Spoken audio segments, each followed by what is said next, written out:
parmi le monde extérieur, je ne vais déjà prendre que certaines choses qui peuvent me tomber dans mes sens. Ce qui est en dehors, je ne les prends pas.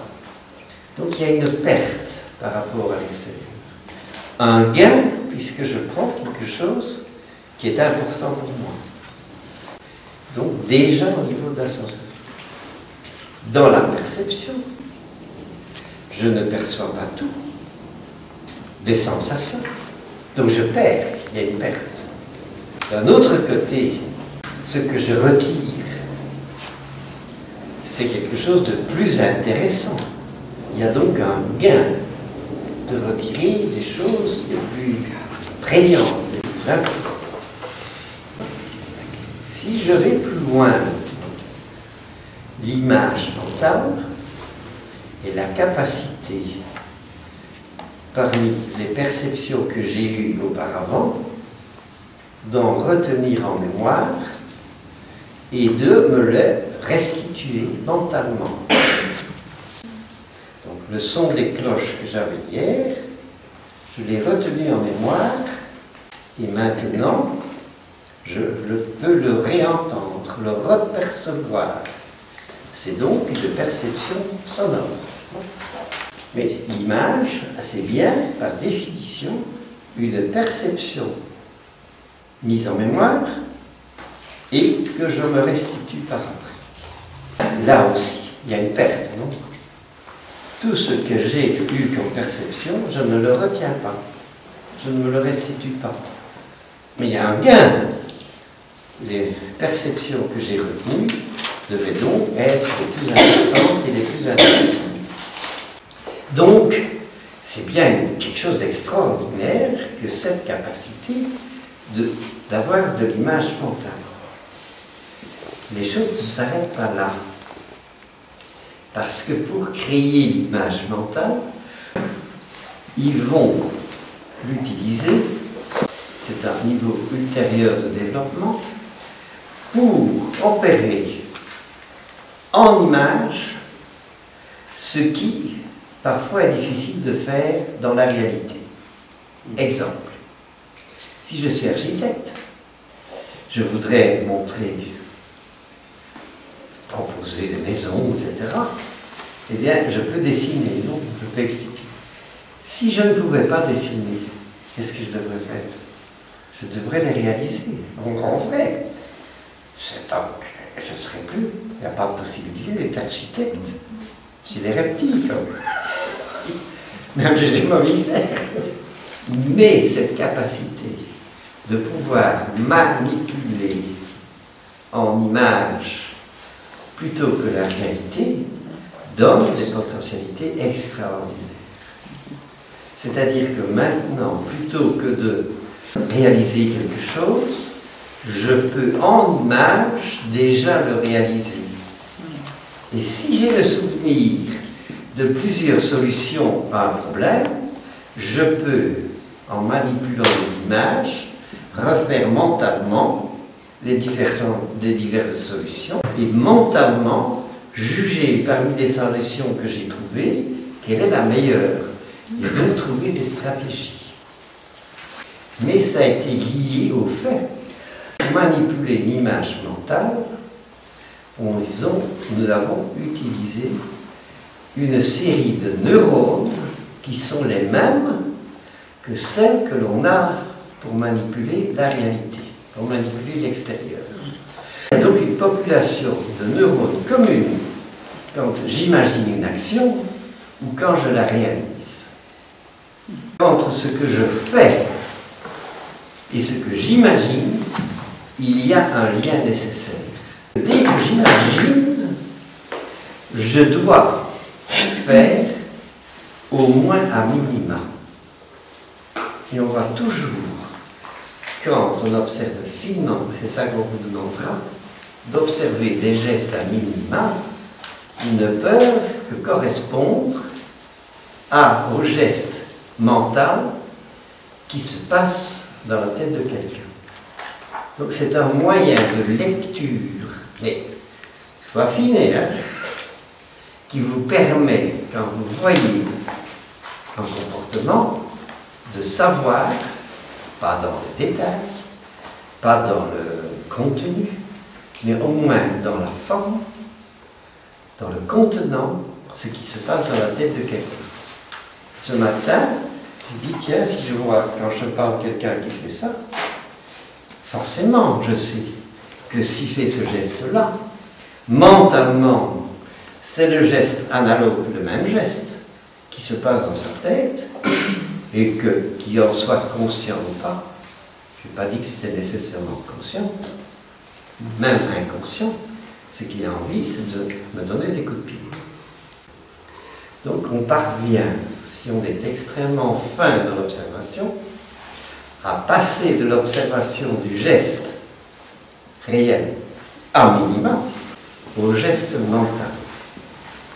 Et au grand siècle, Louis XIV, on parlait d'ailleurs des gestes de l'âme. Ceci pour dire que ce qui est psychologique, psyché, c'est clairement le fait d'avoir des images mentales et de les manipuler, mais il faut savoir que c'est de la même manière que nous manipulons le monde extérieur. Ça, c'est capital. Et si vous comprenez, en observant quelqu'un, vous comprenez ce qui se passe dans sa tête et vous êtes beaucoup plus proche, à partir de cette observation, de ce qui se passe réellement. En disant d'ailleurs que ce qui est psychomoteur, c'est au moment où je passe de la possibilité de faire des mouvements à la possibilité d'avoir un geste mental que alors je peux réaliser dans le concret. Je donne l'exemple. Si je suis petit, j'arrive à 2, 3 mois, 4 mois, 5 mois. J'ai, jusqu'à la naissance, toutes nos capacités reptiliennes sont bien développées, encore nos capacités mammifères. J'ai la possibilité de faire des mouvements. Si j'ai cette capacité de faire des mouvements, et qu'à un certain moment, il y a une myélisation des zones limbiques, mammifères, pendant la première année, alors que les zones hominiennes viendront dans la deuxième, troisième année, etc. Si j'ai cette capacité limbique qui se développe, donc des images mentales, ce qui va se passer, c'est que je vais voir que je suis, par exemple, capable de chercher une balle au loin, et de chercher une balle près. Ça ne dépend pas, ça dépend uniquement de mes capacités motrices. Plus je vais faire l'exercice, plus j'anticiperai vite. On est là dans tout ce qui est la psychomotricité. Ça va ça?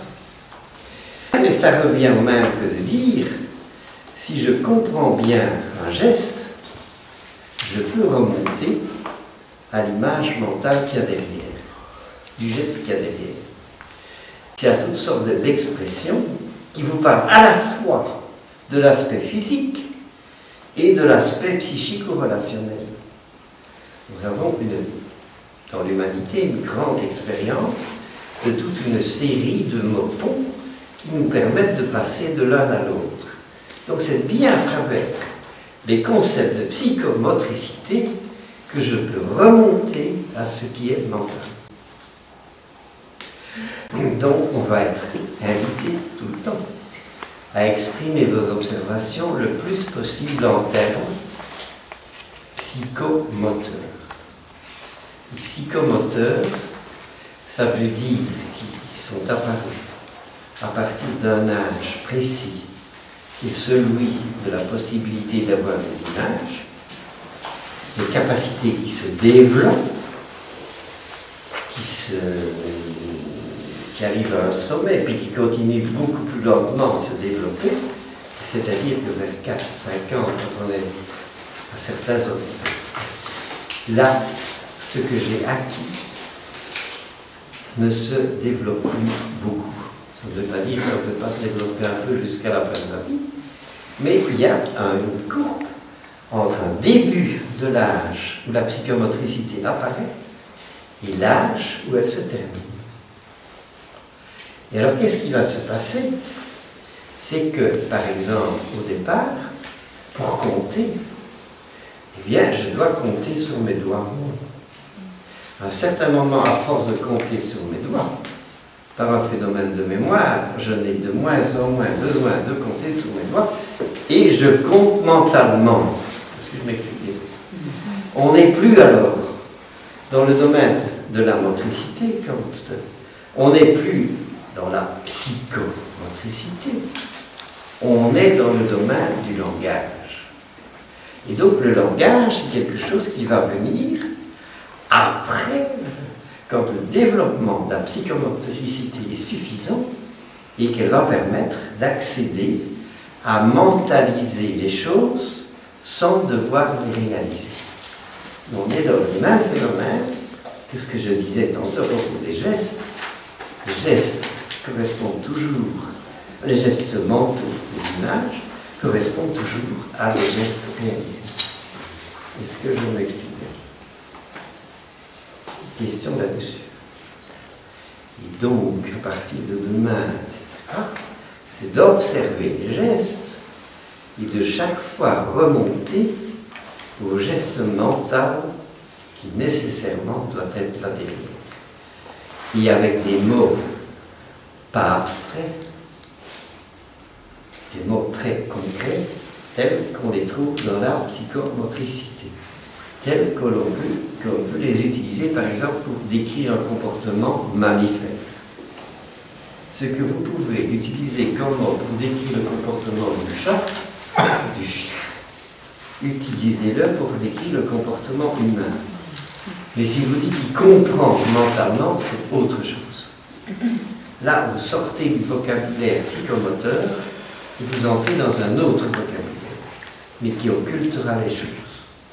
Il faut retourner à, et si vous dites comprendre, il vaut mieux dire la manière dont on comprend.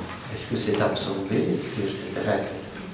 Ça, on pourra voir, par exemple, que dans les phénomènes de lecture, c'est exactement la même chose que le problème d'assimilation par de la nourriture. La nourriture intellectuelle s'absorbe de la même manière que la nourriture physique. On verra ça par après. Claire? Oui. S'il y a des questions, il faut. Parce qu'on rentre là dans une possibilité, dans des qui ouvrent ce que apporte l'observation. C'est aller du physique au psychique. Directement. C'est un pont.